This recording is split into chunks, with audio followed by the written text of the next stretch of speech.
Hey there. Why do you think midlife women must put themselves first? Finally.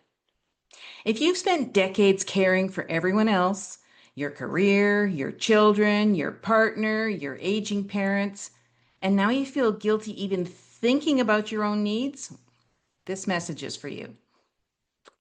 The paradox is that just when you have the opportunity to focus on yourself, it feels impossible. Hi, I'm Dinah Vink, Integrative Health Practitioner, and I demystify the perimenopause transition with science-based guidance. We're exploring why self-care feels so hard and why midlife is the actual moment to reclaim yourself. So let's jump in. First of all, there's the conditioning. Why putting yourself first feels so wrong. And first of all, there's the cultural program, right? Women were raised to be nurturers, caregivers, and supporters. You put your hand up for that? Does that sound like you? And we were told that it was selfish to be thinking about ourselves. And that was kind of the ultimate criticism. Professional success added yet another layer, right? We had to prove that we could do it all.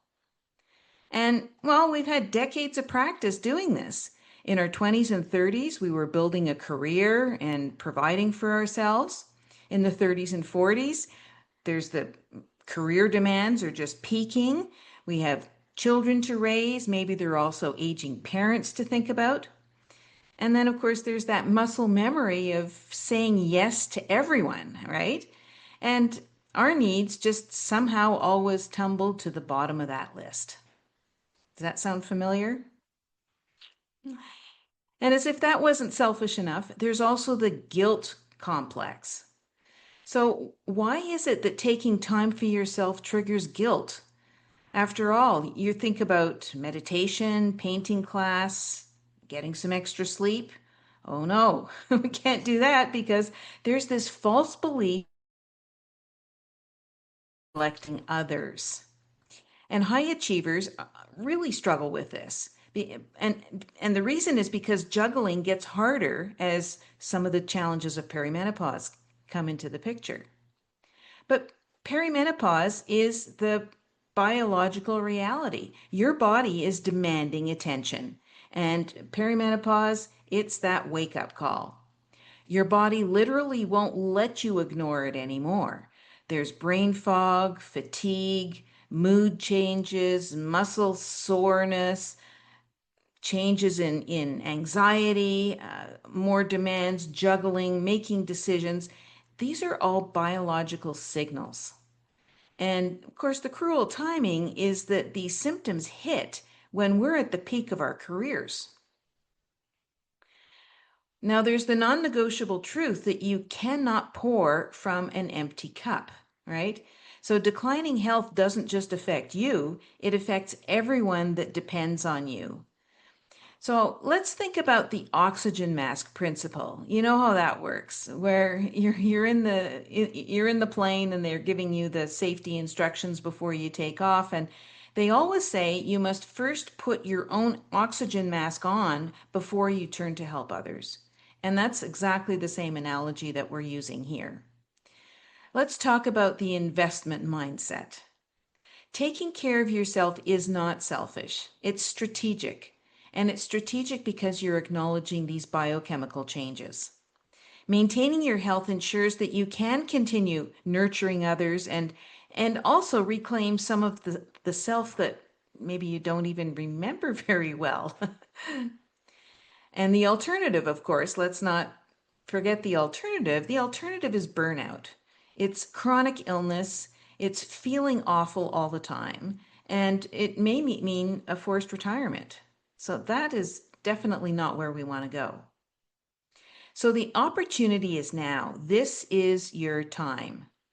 The Think about the empty nest advantage. Children are starting to leave home, and that creates some space, both literally and emotionally, right? Parental demands are going down. Hopefully, they're not so needy and demanding on a constant basis. So it gives you the gift of time that maybe you haven't had in decades. And then, of course, there's the professional sweet spot. You've built expertise and credibility, and you have more autonomy and flexibility than you did in your work. So that gives the opportunity to leverage your experience maybe a little bit differently. So think about the dreams that you've deterred, that you've just put off, or that you've said later. That book that you've wanted to write, maybe a business idea that's kind of been incubating in your mind, travel destinations that sit on your vision board. Maybe they're creative pursuits that you've set aside, some painting, some, pottery, some other creative stuff. Entrepreneurial ventures that you just couldn't pursue while you were raising children. And maybe there's some physical challenges you've always wanted to achieve. Run a marathon or, do some cycling tours or some other fun thing, ambitious hikes. This may be the first time you have an opportunity to look into the mirror and actually see yourself. For many women, this is the first time that they can focus on themselves, rediscovering who you are just beyond your roles and responsibilities of everyday life. The exciting and sometimes scary process of reclaiming your identity is now, right? There's an opportunity for that right now. And then there's the permission slip. You're actually allowed. And this allows you to reframe self-care. It's not indulgent, it's essential. Health optimization makes you more capable of serving others. You didn't work this hard to suffer through your best years. This is the time to actually take advantage of all the expertise and the wisdom and opportunity that you have. And of course, there's the ripple effect. When you model self-care, you give permission to others. Your daughters, colleagues, friends, many of them are watching. It's time to break that generational pattern of self-neglect. Yeah, and this isn't the first generation to have those obligations. This has been going on for, how many generations do you think? Quite a few. There's the practical reality. You can't lead effectively with brain fog, with low confidence, with anxiety, all getting in the way. You can't nurture others when you're depleted and struggling to keep your own head above water. You can't pursue dreams without vision, energy, and vitality. So give yourself permission. You don't need anyone else's approval. Your needs are legitimate and they're worthy. This isn't the beginning of the end, it's the beginning of your chapter. And that time for your chapter is now.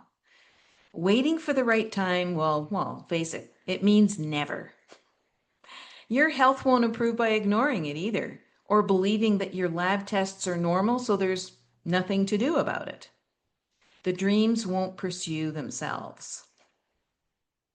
So let's just recap for a second. You've earned the right to prioritize yourself. And the truth is, taking care of yourself isn't taking away from others.